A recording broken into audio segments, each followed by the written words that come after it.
and welcome to the first official episode of It's a Spectrum with me, Rian Reyes.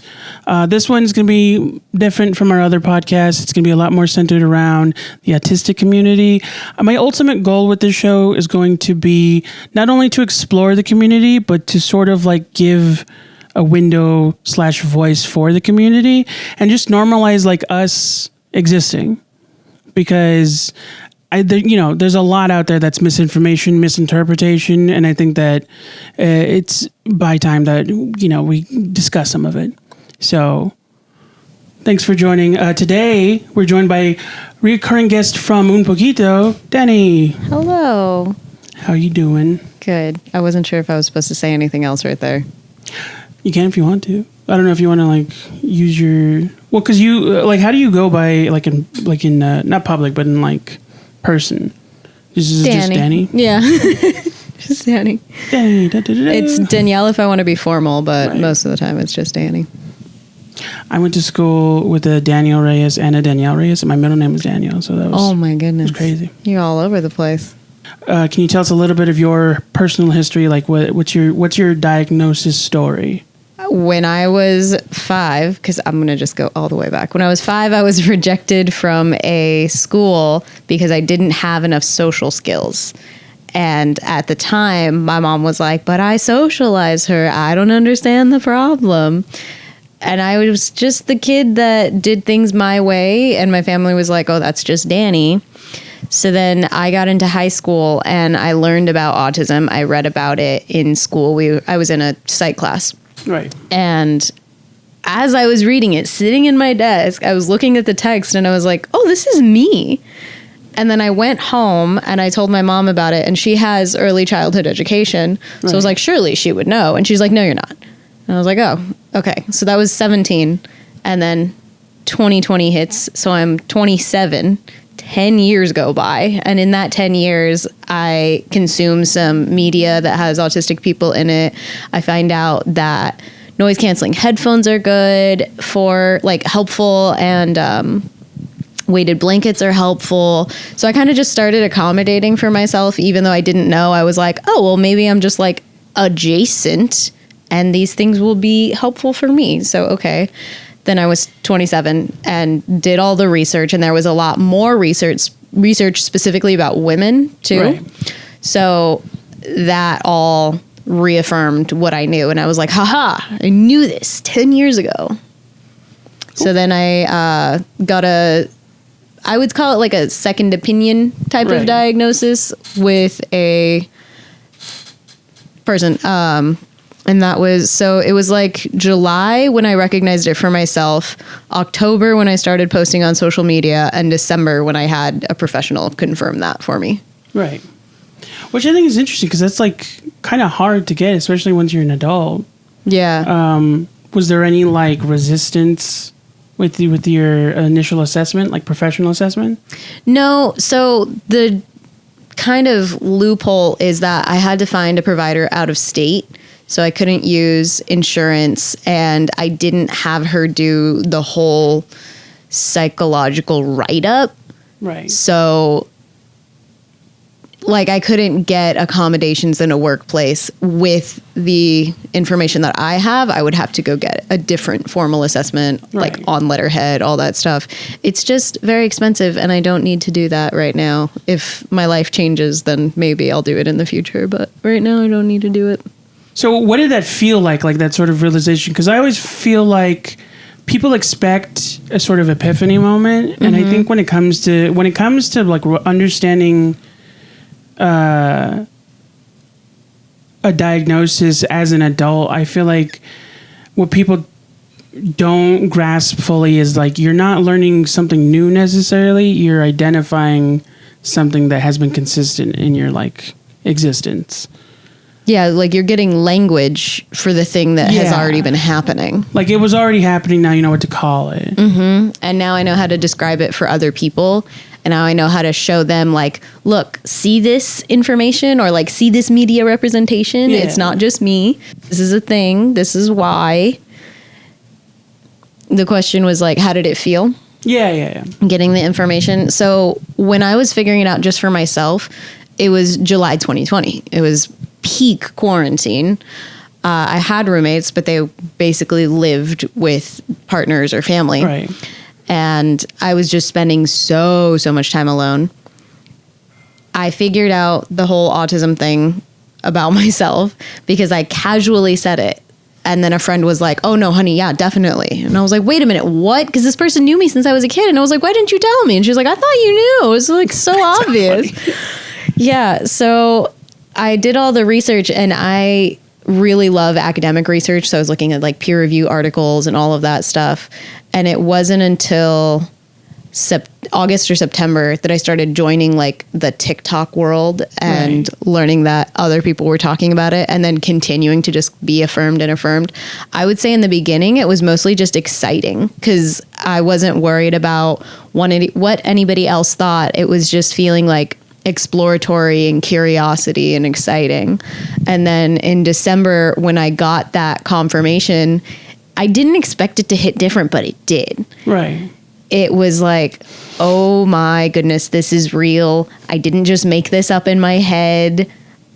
It's a combination of like, I'm excited that I didn't make this up in my head so that other people know, like, haha, I told you. But I didn't make this up in my head. Okay, this is real. I need to like take responsibility and all that. It's just different. It like was, I knew this stuff, but now the intensity was higher. Right. Kind of felt pressureful. Pressureful. What do you think was like adding that pressure? Like, was it because I know that a lot of people talk about that sort of imposter syndrome that comes with. I feel like it comes a lot more frequently with lower support need, like more cognizant people with autism, and I feel like that's because you're constantly being compared to the worst case scenario. And so I would say more extreme. I just don't like to use the word worst. Right. Yeah. I am trying to adjust my language. But yeah, the more extreme cases. So do you think that maybe that, I don't want to speculate, but do you think that maybe what that pressure was like trying to match up to, now that it's on paper, you feel like you have to prove that the paper is right, for lack of a better phrasing? Yeah, I think maybe yes and no. Because there was definitely that pressure of like, okay, if I'm saying I'm autistic, but I'm not having a problem with this, people are going to think that I'm lying. Yeah. But I think it's a different type of pressure. I think it went from I'm exploring and I think that this is happening and I really resonate with it. And it was kind of like this fun idea. But then when it was serious, when it was like reaffirmed by somebody who had qualifications to reaffirm it, it felt,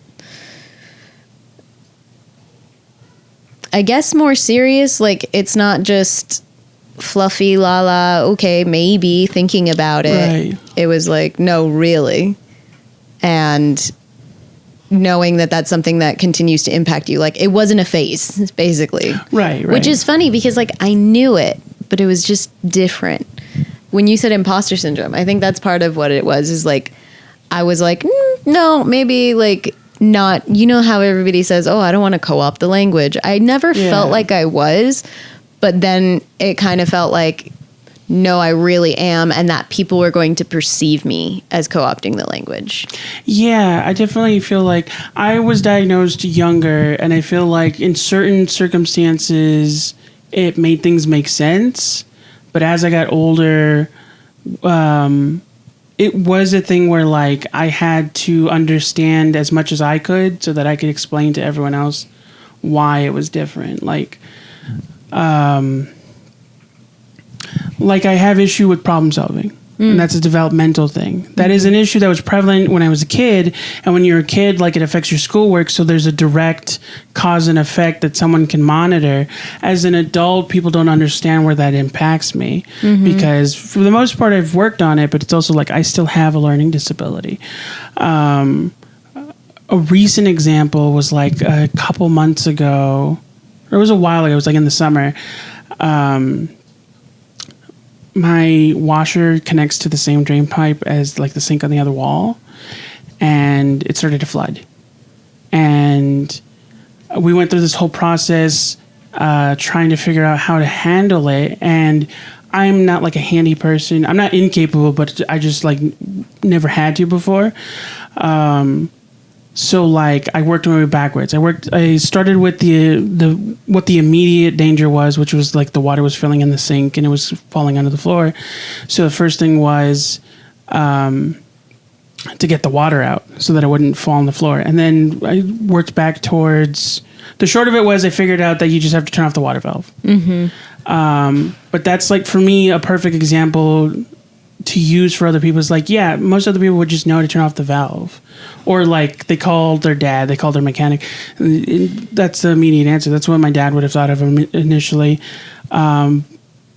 I had to work backwards from that to stop from like panicking, because the first thing that pops in my head is like that there's a mess happening, and then if I don't pick up the mess, the people are going to blame me for the mess.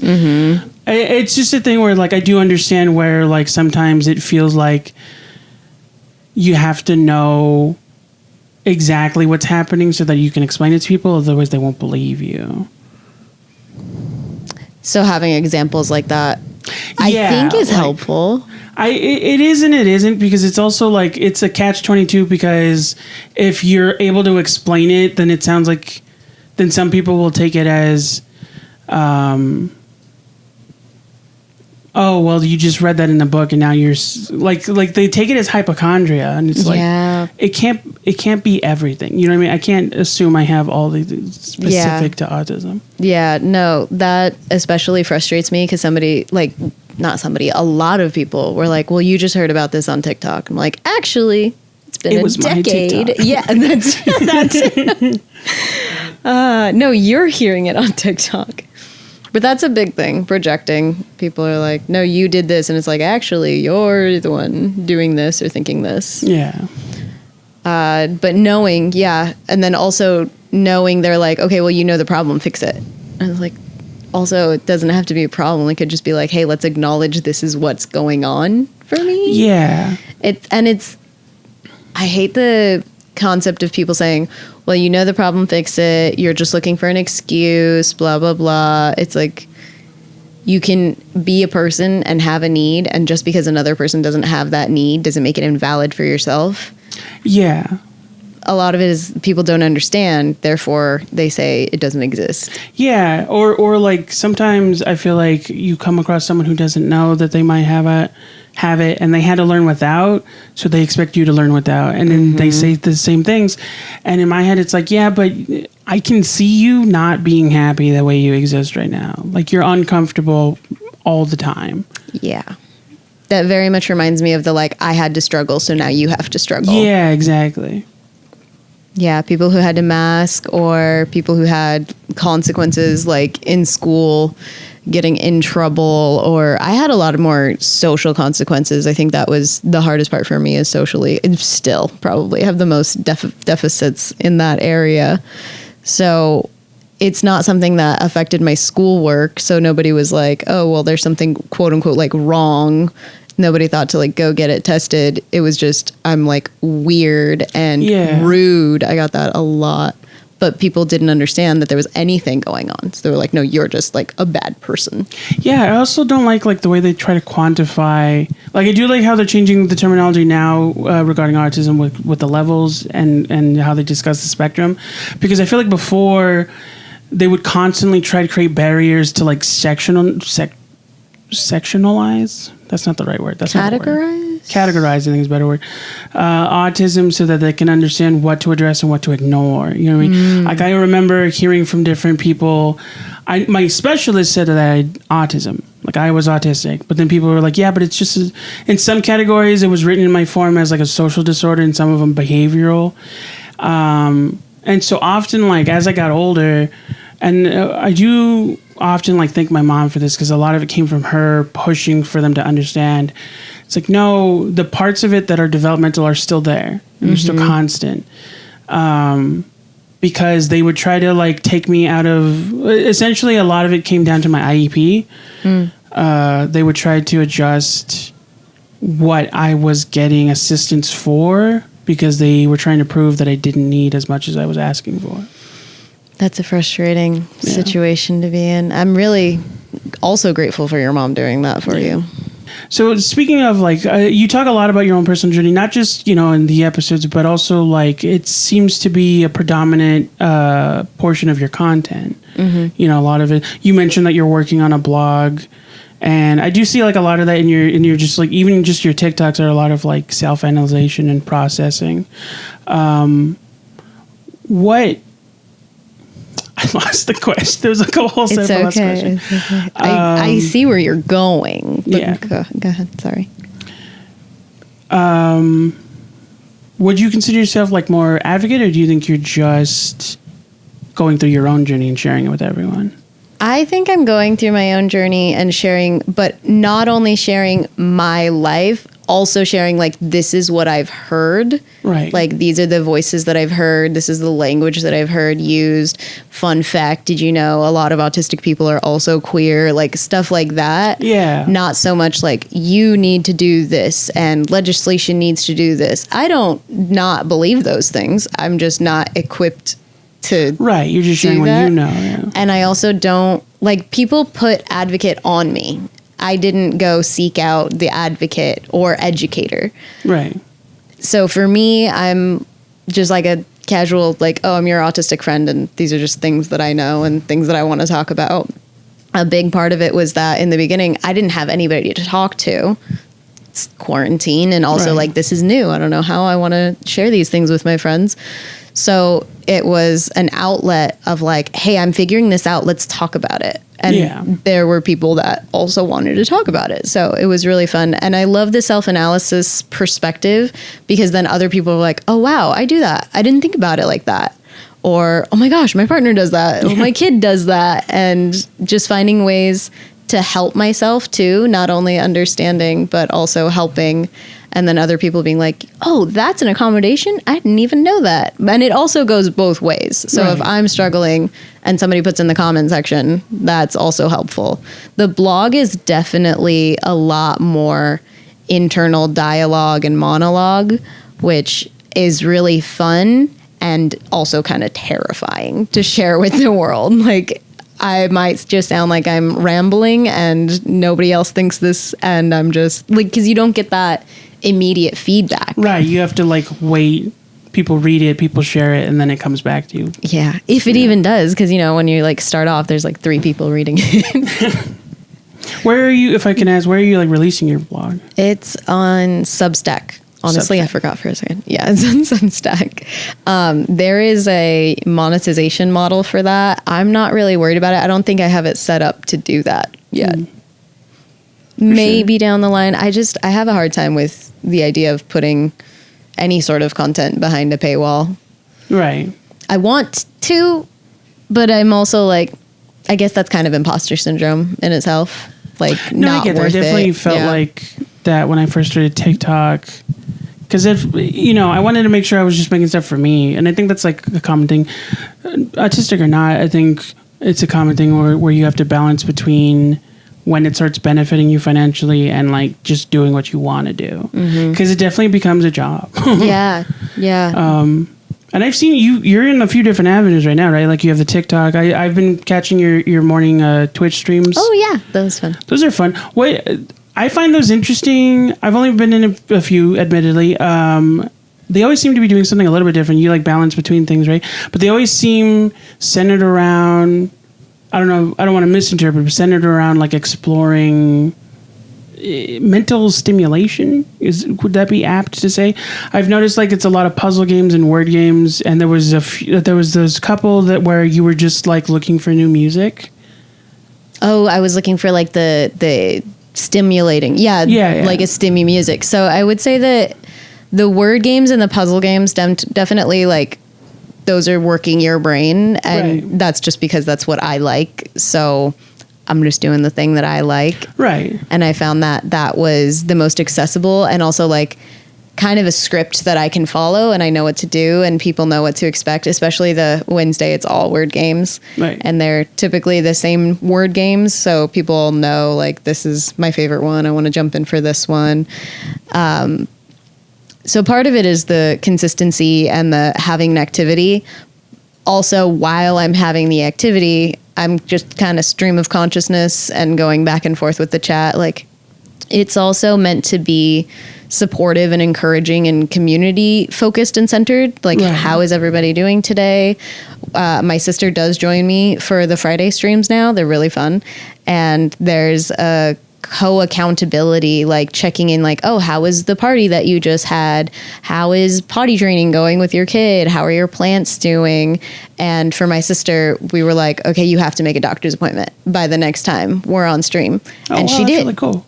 Yeah. So it's a lot of things, and definitely a lot of focus around neurodiversity in general. Like, we talk about our brains, and I'll say something about something somebody else said, and I'll say, oh, I struggle with that too, or, oh, this is how I do that. And I will say, like, I don't know if you identify with this label, but that's not the point. The point is, like, here's the information that I have, and then going back and forth and learning from each other. Right, because you are also, I forget the term that you've used. The one I can only remember, because I hear it so often, is you have a comorbid diagnosis. Yeah, so if I was using that term, I would use co-occurring, but I like to use the word neurocomplex. Right. Yeah, because people say neurodivergent, and I'm like, I got a lot of stuff going on within that. So it's just fun for me. But yeah, definitely a lot. I do think more people are using terms like neurocomplex. Especially like the more we learn about these things and personalities in general, I feel like the harder it is to say that any one personality is considered like typical. Oh yeah, very much so. I mean, I have thoughts and feelings on the concept of the DSM and how it's subjective, and like you can go to a professional and they'll say that you have this disorder, and then you go to a different professional and they'll say you have this disorder. No, that's why I always, when people question my diagnosis, I'm like, I know I had to go to like 3 different guys to figure it out. Mm-hmm. And they all said some mildly different things, but the one thing that was consistent was like autism. Yeah. So would you say the stream is more just for like part of your like weekly, daily ritual? Like, are you trying to do something with the stream, or is it more for you than it is anything else? So I think it started out as like, let's do this and let's see where it goes. Right. And it has become, this is a routine. And there's also, on Mondays, I typically do at least 30 minutes, but ideally an hour of like co-focusing. So I'll actually do my bullet journaling and like set it up for the week so I can like actually look. So it helps me in that way, or I'll crochet or do something that I've been telling myself I'm going to do. So it works as body doubling in that way. And I like the idea of being able to provide a body doubling for other people too. But having that specific, I know on this day at this time, this is what I'm doing, it's also an accommodation for myself. Right. And the concept of being on TikTok, having short form content, people can take what you say, make it into something that you did not intend at all, and make a lot of assumptions about you, have really strong backlash, and realizing that they don't even have the context as to what I'm saying or like why it came about or anything like that. Just making a lot of assumptions. So I was like, you know what? If people want to actually understand me and know me and talk to me and learn about what I'm actually saying, then this is the place that they can go.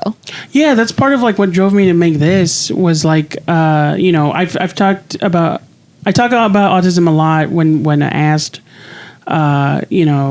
on other shows and even on the other podcasts, but I've never been able to like make it a consistent focus. And it's always in bits and pieces. Mm-hmm. And so, I do see that also of like where it can be overanalyzed or underanalyzed, especially on a platform like TikTok where you can't really have a conversation on TikTok. It's all like in response videos and comments, people reacting and then taking the time to, it's a lot of pausing and going. Mm-hmm. And just running when you think you have all the information. And you don't. And it goes both ways. Like also reading comments and thinking that they're being aggressive when they're not actually. Yeah. Or text vice form versa. is like so hard to read tone. Yeah. I really love tone indicators, but I don't think that they're as popular. So maybe I'll post about that. I've seen people using them. And the only thing I can think of was like, this seems very autistic. Oh, very much so. I think it's a huge accommodation for the autistic community. But it is true that text is hard to read sometimes. Yeah, I try to. I found about it after I already sort of developed my own. So I'm more of like an emojis guy. That makes sense. But I do see like people that didn't discover this tend to lean towards emojis and like memes and GIFs to accommodate tone. I definitely use GIFs heavily. Mostly to let people know when I'm not being serious. Like if I'm yelling in a text but I'm fake yelling, then I'll add an embarrassing GIF afterwards to be like, I'm joking. No, I love using GIFs. Actually, somebody asked my sister, she's been like my autistic translator kind of like my whole life. Not for me, but for other people to understand me. So somebody asked her, why does Dani send so many GIFs? And now that you've said it, I'm like, oh, I guess that's why. I never thought about why. It does express something that I feel that might not come through properly. Because I don't know about you, but I'll like second guess. I'm like, what tone are they going to read this in? Yeah, before I got into GIFs, it would be a thing where like if I thought I would consider the potential misinterpretation and I'd send more texts explaining like, just in case you read it this way, I meant it this way. Yeah. And that was exhausting for both parties involved. Yeah. Okay. So it reminds me of, which actually it's funny because I have a friend who, I don't know what else that they would identify with, but they do identify with ADHD. And that's a big block for them, is thinking about what the other person's going to think and trying to kind of like play mental chess, but never actually texting the person or talking to the person. Right. Because you're stuck in that. Crap, I got lost. What did you say before this? You were worried about what other people think. You put emojis. Oh, I thought I got Before I used emojis, I would like send clarification text for like a just in case they reacted wrong. Yeah, I think part of, because I have done that, and part of my self-acceptance autistic journey, which I think is a huge part that I don't think a lot of people talk about. Maybe that's probably part of my motivation of talking about myself, because I'm like, hey, look at yourself. Yeah, I do kind of take that look for my own content of like, I can't speak for other people. I can only speak for like how I interpret things. And if people identify with that, then great, I'm glad for it, but I can't control if they do or don't. Yeah. And I think that specifically if you say, oh, autistic people, blah, blah, blah, then there's kind of two ways. There's more ways, but there's very strong feelings. Either I really resonate with this, or how could you say that? That is so wrong. Yeah. This is a bad thing that you're saying. And I do think that there is a concern even for the people that are saying I resonate with this, because there is, like you're saying, like the hypochondriac way of responding. Right. We know what I'm saying. People thinking that they have to identify with everything, because there are a lot of people who are saying like, well, if you don't do this, then you're not autistic. Yeah, because there's some, I can't think of anything right now, but there is some stuff that is like, well, I don't do that. But that's fine. That's different. The biggest one that I can think of is so silly. I don't have that little spoon thing. Little spoon. There's a... Oh, yeah. I've seen debates about spoons all the time. And I give like very autistic sounding answers, because I'm like, well, that's ridiculous, because spoons have different functions. If anything, like someone tried to do a thing where like, we're about to find out if you're autistic. It was a video. Which spoon would you pick? And it's like a bunch of range of different spoons. And I was like, well, so I started analyzing each spoon design. And I was like, well, that one is a little bit top-sided. You know what I mean? I don't want to scoop something and then it fall out of my hand because I'm not holding it right. I want the one with the long square handle at the back, but it has a thin neck, because then I can hold it in the center and it's perfectly balanced for things like rice and ice cream. But I also want it with like a pointed edge, and I don't have to go into the whole description. But it was like, that was the thing, was like I was giving, is like, to like one spoon is stupid. They have different purposes. Yeah, it's silly. Like, I get the idea of having a comfort item, but that is definitely like a functional thing. I also want, stupid was an aggressive word, but fair. Yeah. That was something I did want to ask. What would you consider like one of your number one pet peeves about how other people describe autism? I don't know how to put it into words, but there is a vibe. I mean, a big one is just saying everybody does this. But then also on the other side, people saying, well, I don't do that, so you're wrong. Right. It's basically, I think, just extremes that bother me when people say that this is true for everyone or how dare you. Like, it's just the extremes in general. They end up seeming to make people more aggressive and argumentative. Yeah. That's also the nature of social media. I do have one more, which is the creating the us versus them of autistic versus neurotypical, which I would actually correct to be allistic, but people just love to use the word neurotypical and say that they're like terrible people. Yeah. Which is very frustrating to me. Don't agree with that concept. But I don't agree with neurotypical. In general, every time I hear a version of for lack of a better term, slang, I immediately hear how it's going to be used negatively. I'm like, this is going to get boring. Yeah. I will say like the funniest version I've heard is typical typicals. But I think that's more of like the demonic sound of it is fun rather than mnemonic? Not mnemonic. What's the term for that? Alliteration? The alliteration. Like I think the way it sounds is fun for me. It's not that the phrase is actually clever. It just is fun to say typical. Yeah. I love alliteration. That's like more than alliteration, but yeah. I did want to ask, so separate from like your TikToks and your personal blog, are there any other creative pursuits? I know that you do also do other work. You mentioned, I don't know if it's safe to share, you're a nanny. Yeah. Are you living or are you like a day by day? No. I pick the kid up from school and hang out with him till his parents come home. Might take him to an activity or something, but I love it. It's so fun. Okay. Do you think like live-in nanny is like a little bit out of your scope right now? I don't think I would ever do that. I'm also not in a phase of life. Like I live with my partner and I have my dog. So unless I was going to another country to do it, I don't foresee myself doing the live-in. One of the big, just within the nanny community, issues with live-in nannies is that there's not very firm boundaries that are respected commonly.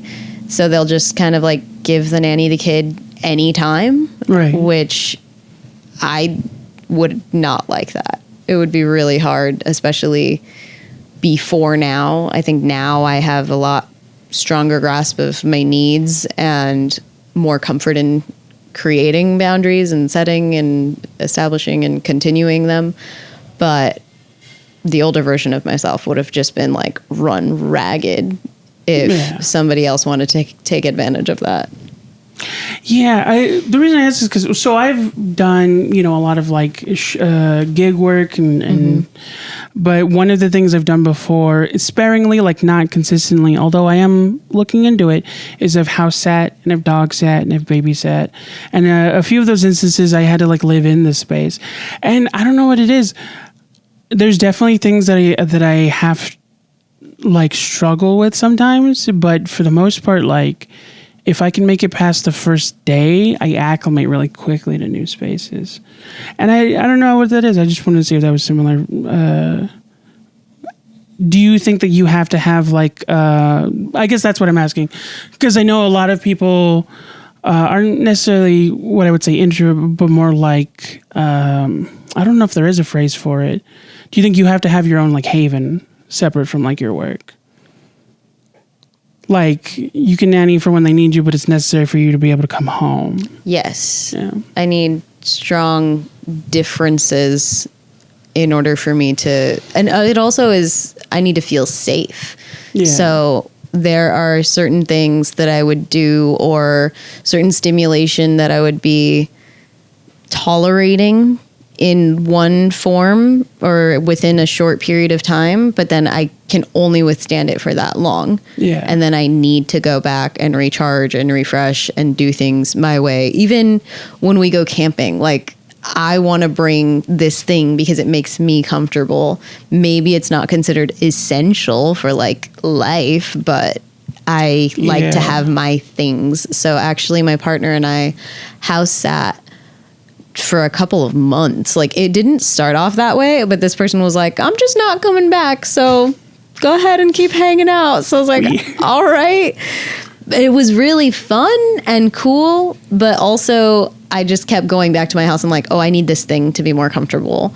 And I just kept doing that. So I think that's kind of what you're saying. Yeah. No, yeah, I definitely do have something like that. And I think I was definitely struggled with it a lot more when I was younger.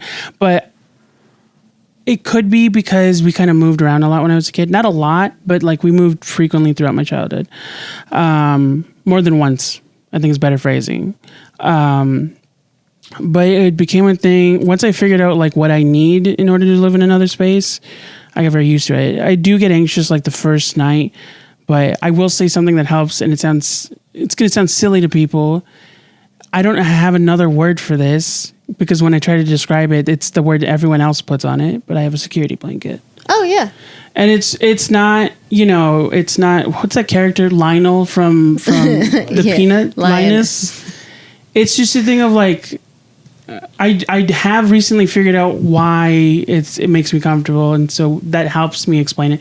It's because it's literally like a part of the space I live in. Like it's my scent. It's also my, I use my own, I have a specific detergent that I use. I have like a special, my space has a specific scent to it. And I think that's part of what it is for me, is that it smells like home, which I think is weird for people. Well, in the child development and like teaching education world, we would call that a comfort item. Yeah. So it could be different things for different people. It could be like a doll. It could be a piece of fabric at all. Like there's some like stim toys. You could say that that's your comfort item. For me, I definitely completely relate to the smell part. Yeah. But also I think certain textures and temperatures, like there's some blankets that keep you cool and there's some blankets that keep you warm, like depending on the fabric and stuff. So stuff like that, I can definitely see that helping somebody adapt to a new environment. How long have you been a nanny? For this family, just since August. However, I have been babysitting and getting paid for that since I was 12. So it's almost 2 decades now, which is cool and exciting and weird because I was so young. Yeah. So when I say that, people are like, how old are you? But no, I've nannied, I've babysat, I've traveled, nannied, and babysat. It's been a lot of different experiences, but this is the first one that I feel mature enough that I am handling everything as well as I possibly can. And right. In the best interest of the child, the family, and myself. So part of that is from self-understanding and self-accepting. And part of that is knowing that I don't have to mask and figuring out where that line is between I'm masking for other people's comfort or I'm masking because it's kind of more essential and helps communication in the moment. But another big part, this is just like in the nanny world thing, is I'm getting paid properly. A lot of people don't want to pay with a W-2 and getting taxes taken out and having all of that legal protection, but this family does. So I'm like, awesome, sticking with you. That's why like you're not just a baby, you're a nanny. Mm-hmm. That makes sense. Yeah, my kid will call me a babysitter though, and I'm like, no, say nanny because it rhymes with Danny. Like I don't tell him that, but I was like, I like nanny because it rhymes with Danny. That's funny. That's how I like introduce things. I'm like, well, I do this, I like this, or I'll say like, oh, I need water, and then he's like, oh yeah, that sounds great. Yeah, it's a struggle getting kids to drink water. They just don't want to stop playing, and I don't blame them. I get it. It's been a while since I had a babysit, but I remember I was really good at like getting kids to eat or drink things by like getting them to imagine something that they were. You know what I mean? It's like no, that's like, a huge strategy. I've noticed a lot of like kids of my relatives don't like eating meat. You know, they want snacks. It's not that they want vegetables instead. It's like literally, it's like, you know, you need to eat something that has protein in it before you go back to play, because otherwise you're gonna die. So, you know, I'm sure it's easier with like dino nuggets and stuff, but you know, a lot of young boys are into dinosaurs. So I'm like, just pretend you're a dinosaur. It's like, that's how dinosaurs eat. Or like they'll be into Vikings, like, you know, that's how Vikings eat, right? And then you know, they make a mess, but it's easy to get them to. Yeah. No, my guide child, which is like, I'm his Nina. Right. He eats things off of the floor like a dog. That's like the best way to get him to eat something that you don't want him to eat. Like, he doesn't want to eat. And he's like, oh, okay. Or like out of your hand like a dog. Like, he uses his mouth vacuum. He's 2. That makes sense. Let me say that part. That's fun. Kids are fun. That's such a funny thing. Sorry. No, it's good. I had another anecdote, but then I'm like, I'm not the guest. You're the guest. I'm the host. I'm hosting. I have to remind myself sometimes because I get lost in anecdotes. Which someone had to point out to me, and then I looked it up and I realized it was a thing of like, that's how I associate. Like, that's how I empathize, is to share some experience. But then it just sounds like me making it about myself. I don't perceive it that way, but I understand what you're saying, especially like in a host mentality. I also see it as when the host is sharing things, it's kind of creating a character development throughout, because you get to watch this person. That's right. We're developing. Always. Difficultly sometimes. No, yeah, I was going to talk about, because I have babysat, but it's hard to, it's mostly been family members, people it's hard to find work as a male babysitter. Yes, 100%. You know, most people trust women more. I do think that's why, like, you know, people make jokes about mannies because they're so rare. But honestly, when it comes to like dog sitting and babysitting, I'm very good at it. And not the structural part I've had to learn for myself, so I know how to apply it to a child. But beyond that, like, for whatever reason, babies and toddlers and puppies have always just like liked me immediately. It's been pretty cool. I don't want you to take this badly. I don't think you would, but you have a very like non-threatening energy. I get that a lot. Yeah. There have been a few times where someone like thought they liked me. It's like, no, I think it's just that I'm not aggressive right now. Oh, that reminds me. Somebody was like, oh, I'm going through this stuff. Is this mania? And I was like, no, it sounds like you're just not anxious. Like, you just feel okay. Yeah, that's funny. So you do one other thing. You're a doula, right? Yes. I have so much anxiety about that, though. I've now been to 3 births. Right. The first was my sister's. All the way in the birth tub. Like, that's just like the biggest part of that for me. But I was really with her every step of the way from as soon as we knew she was pregnant. I was really learning a lot and doing a lot to support her, and then all the way till he was born, and then a few days afterward. And through that whole process, my family was like, you're a doula. And I was like, no. You have to like get certified. You can't call me that. But then a certification program came up. I applied for a scholarship, and that one didn't work out. But then I found out about this other program, which is birthing advocacy, and they do doula training. So it's just birthing advocacy, but it's BADT. So it's birthing advocacy doula training. And I'm currently still in the process of it, because they give you a year to like complete all of the assignments and things. But it's so much information. So my anxiety is that I'm not going to be able to provide enough care and support for someone. I think that might just be a pressure that I'm putting on myself. But there is also the anxiety of, you don't know when this baby is going to come. So you can't travel. You can't, like, if you're going to have substances and you're like close to this due date, like, you can't drive drunk. So it's just like a constant anxiety for me. Can you briefly explain like what a doula's like duties are? So there are different people who interpret it different ways. I am studying to become what I call a full spectrum doula. So this is somebody who helps you while you're pregnant, which is called perinatally. And then there's a person that'll help you during delivery. So that's a birth doula.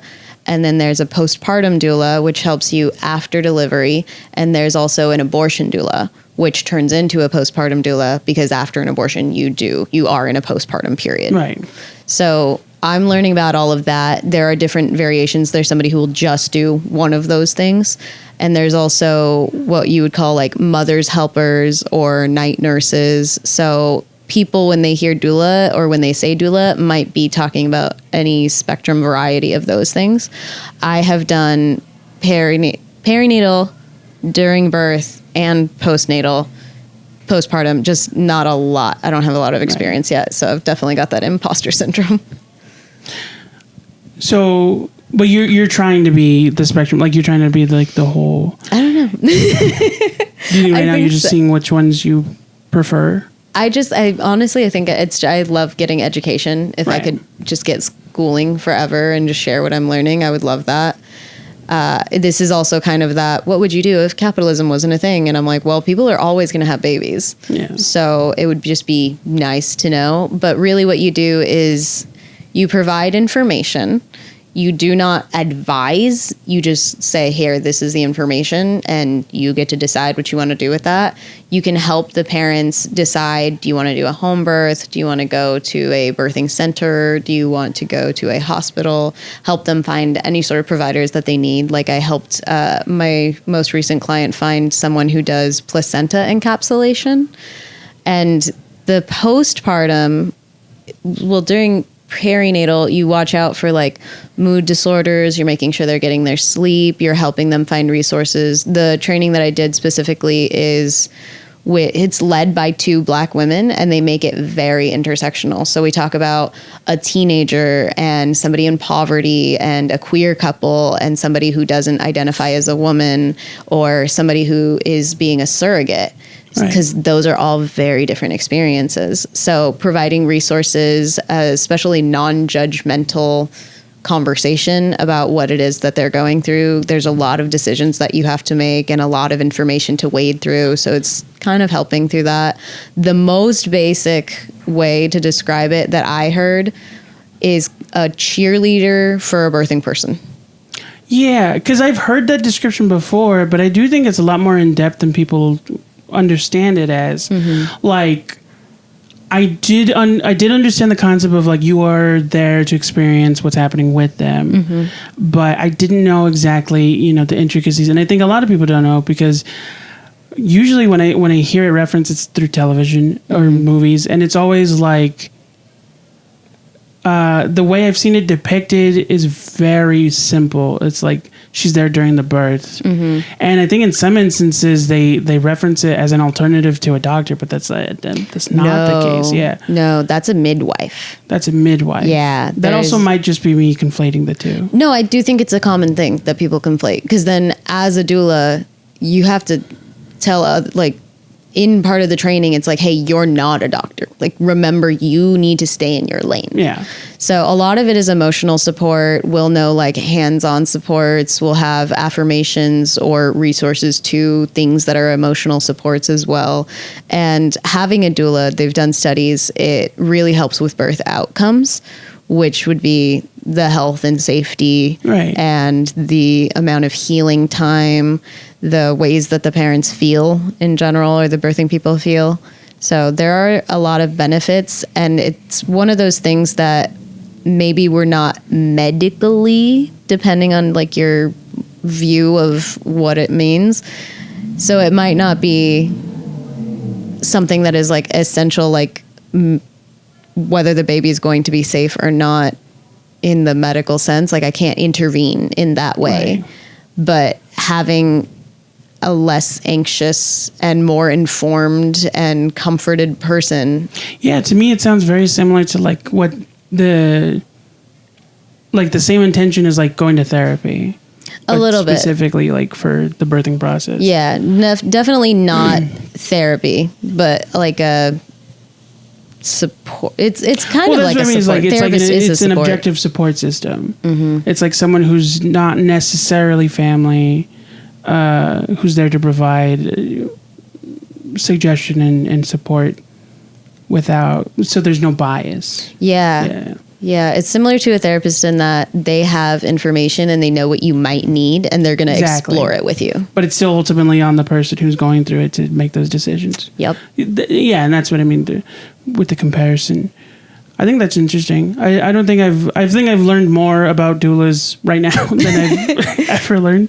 Yeah. The only other thing I know is that there's also a thing called a death doula, which I thought was cool. Yeah, so that person will help the family and the dying person. I don't know if that's the correct terminology, but they help those people through the transition, especially if you know that this is happening, like if somebody's in hospice. So they'll help through that process. So you said that your first experience was with your sister. Mm-hmm. Do you think that's is that what drew you to this field of work in general? So fun fact, this is another thing that I was in high school and I was like, hey, I could do this, especially once I heard it described as the cheerleader for a birthing person. I have been a cheerleader since I was like 4. So I was like, I could totally do this. It was a documentary called The Business of Being Born. I think a lot of people find that is like their origin story. Like this is where I first realized how dangerous it is to have a birth in America, and doulas are there to provide the information to try to avoid some of the dangerous outcomes. I think it's very interesting. I'm curious if there's like versions of that for other processes of life. Like, I feel like people would benefit from that, or even just, it seems like, you used a term before that seems relevant. Body doubling is a very useful tool. Not just, specifically for like people with ADHD, people with autism, but in general, it seems to help. Like, I know that I've benefited from it. I have families who have benefited, but it's also like I recommend it to people, autistic or not, when they're struggling to like find the motivation to do things and get stuff done. I think in general, that idea of support is necessary, and it's sometimes like a shame that so many people are adverse to help in that aspect. I definitely feel like the common thread in what I do is my motivation is to help people. Right. So something I haven't told you, I am looking into therapist education. That was my main, like when I was a kid, I was like, okay, I'm going to be a therapist. And I knew that forever. And then it came time and I was like, I'm just going to go work. Like, I'm not going to focus on school anymore. I've been in school for a long time. I know I love school and I will come back to it. That said, I did graduate almost 10 years ago and I haven't gone back to it, but I am feeling more motivated now. The kid that I'm watching asked me, what do you want to be when you grow up? And I was like, ow. And then I was like, I think a therapist. And also just knowing how much of a need there is for that and providing so much free therapy to so many people, mostly my family, to be fair. No, I've definitely had moments like that. Like, I was looking into peer counseling. I do want to do that too. Because it was a thing like I've noticed where it's like, I don't know if I want to become a full-on therapist just because that's not... I do have a yearning to be involved in that sense, but that's not like my passion. Like my passion is, my art, my comedy. And I know I've known that I've wanted to do that since I was a kid. And then like I started actualizing it and it was just like so validating. But there's also been this thing where like in certain circumstances, I've been very good at like translating ideas to people.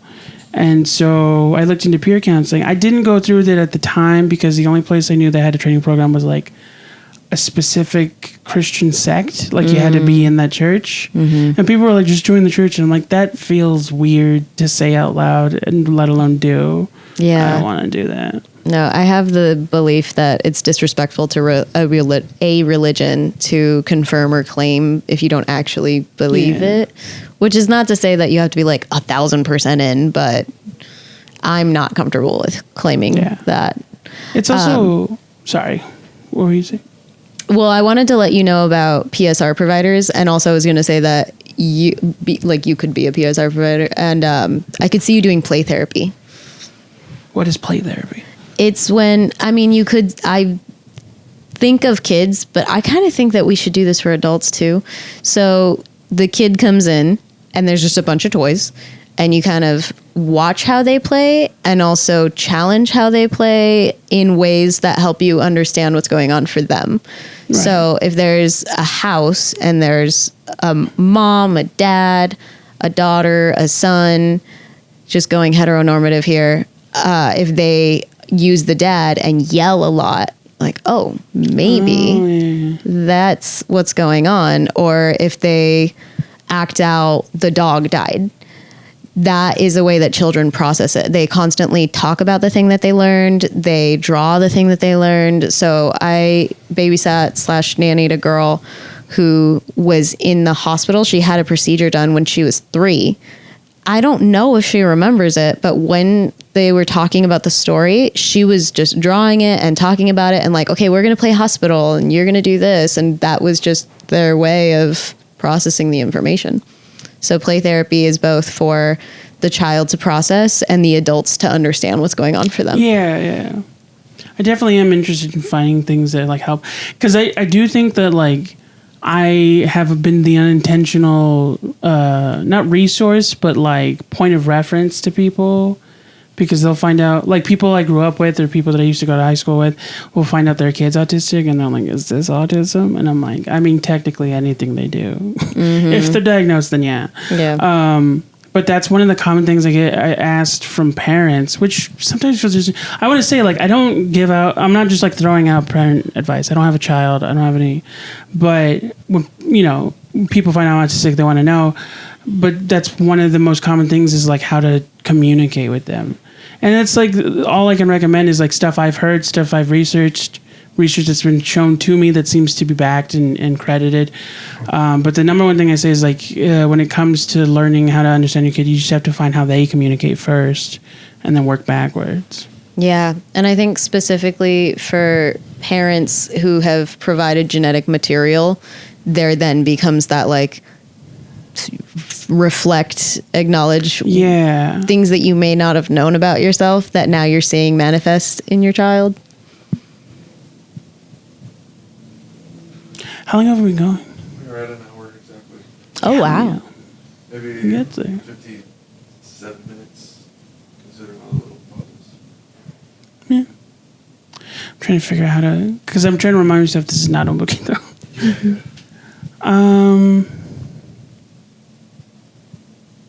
I'm just trying to make sure I didn't miss any questions I had prepared.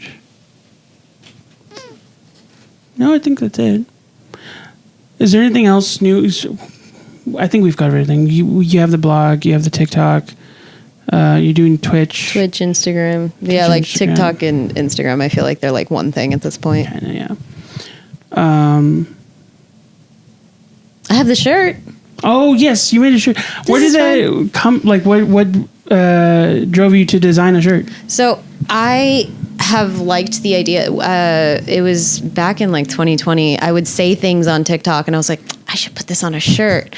Or specifically like in the concept of embracing an autistic identity, I wanted to make a mug or like something that said, autism isn't a bad word.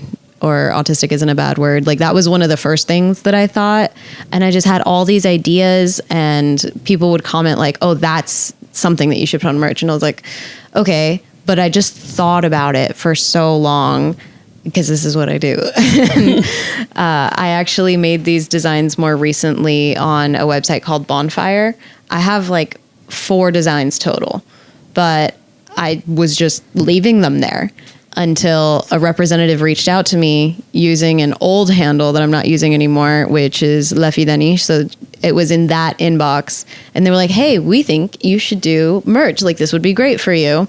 And I was like, okay, question. Are you telling me that you want to do something? Like, do you want me to collaborate with you? Or are you just letting me know this exists? And she was like, oh, okay, we're letting you know that this exists and we're going to help you come up with a design. We'll help you with all that stuff if you want. And I was like, I have designs. You're just on an old email. Go look up my new email. And they were like, oh, perfect. You have designs.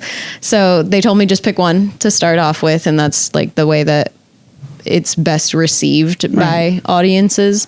So I picked this one. It says growing through it and it's in a bunch of tangles. And I had to put these letters in one by one. So that was a lot of work. And that's part of the reason I was like, well, I have to do this now. Like I put all this effort into it. Definitely the like capitalist is like people don't need this. And I'm like, no, they don't need it. But if they want it, if that's going to bring them comfort, if they're happy about it, because I do think that there is benefit in like the little joys. Like you pick up a shirt and you're like, yeah, I like this. I supported a person. This means a lot to me. And also this is just comfy. It looks comfortable. It's very nice. I like it. I want to get the hoodie one though. I like the pocket in the front. I love the front pocket. So convenient. I like those sweaters that it was an annoying thing. I like finger holes in the sleeves. Oh, I love those. And I used to chew my own and I'd get in trouble for it. I mean, you could do it now. Nobody's going to yell at you now. But no, there are some that come with it. Not this, but like just clothing in general. It's probably less so for men.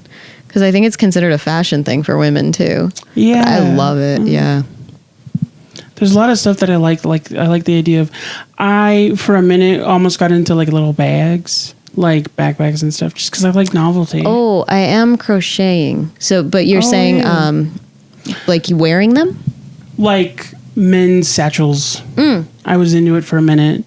I had book bags. I had satchels. I just like novelty things. Like I really want a BMO backpack, but I've only seen like, I see what you're saying. Yeah. So like kind of have people like collect Disney ears. Kinda, yeah. I think I see. I have some novelty stuff still, but a lot of it I had to like junk a while back. I have a cheeseburger backpack, which is fun. Cute. And I have a... Nope, that's it right now. I had other stuff, but it's gone. Like cheeseburger phone, like practical things, but make it fun. I think it's fun. And I've seen people like that's their whole thing. They just go to Hobby Lobby and look for things that look like other things. It's crazy. I have a ladle that looks like the Loch Ness Monster. I've seen that on TikTok. That's so fun. Yeah, I like it. My favorite one is the what do you call it? Super Mario, the like flower thing. It's a tea strainer. Oh, yeah, so I know what you're talking about. about. The tea leaf and then you dip it in. It's fun. That's so cute. Yeah, no, there's a lot of tea strainers that have really cute designs. I just love mugs. I think I just like cozy things. I've noticed that thing. I'm sure someone's made a video on it, but I wanted to make a video on asking people about asking autistic people about their mugs. Because a lot of us have novelty mugs, so many mugs. I have one I've just been incorporating a lot of olive green in my life, and it's an olive green one, but it says dog dad. So I got it for my partner, but I am the only one who uses it. That's so funny. I also have 2 mugs that were in Friends. Like Monica had them in her apartment. So that's pretty satisfying. That's cool. I did steal them from my mom, but she doesn't care. She's fine. I have one mug that I like so much just because I got it at the dollar store. It was $1. It's crappy ceramic. But there's this show called Stan vs. Evil. It was a Hulu show. And on it, I forget her name, but she was the voice of Cora. She's an actress. She's like big in the improv world and comedy and voice acting. She has the same mug. The whole show. She has one mug, and I was like, that's so funny. It's satisfying. Yeah. Anyway, thank you for coming on. Thank you for doing the first episode. I was really excited to have you on, just because I like talking. I think, it's very interesting when we talk about this stuff. And is there anything that you want to shout out? Anything? We'll drop links for all the stuff like you mentioned. This isn't out for purchase or anything yet, but I'll give you that information when it comes. I'm very excited that you're doing this. Yeah. I look forward to hearing all of the guests and if you do any by yourself. I'm excited to hear everything that comes from this. Shouting out, I think not, just like stay tuned. I feel just stay tuned for me because I want to do things and I definitely transition, like switching into nanny mode now. I need to come up with a new schedule for writing. Right. So that's going to be my big transition. I think that's the main thing that I'm focusing on right now is writing. And then I intend to go from writing. And then if I want to talk about something, I have a script. Right. So that kind of stuff. So stay tuned. Keep an eye out. A lot of good stuff coming. Right now, everything is at my neurotype. So twitch.tv/my neurotype. Yeah. Do you have a link tree? We'll drop it in the... I do. Yeah, I'll send you that. Description. I was doing Media Club. I'm not doing very good at that. So maybe one day I'll do it again. For sure. Well, that's been our episode. And just remember, it's a spectrum. Everyone's a little different.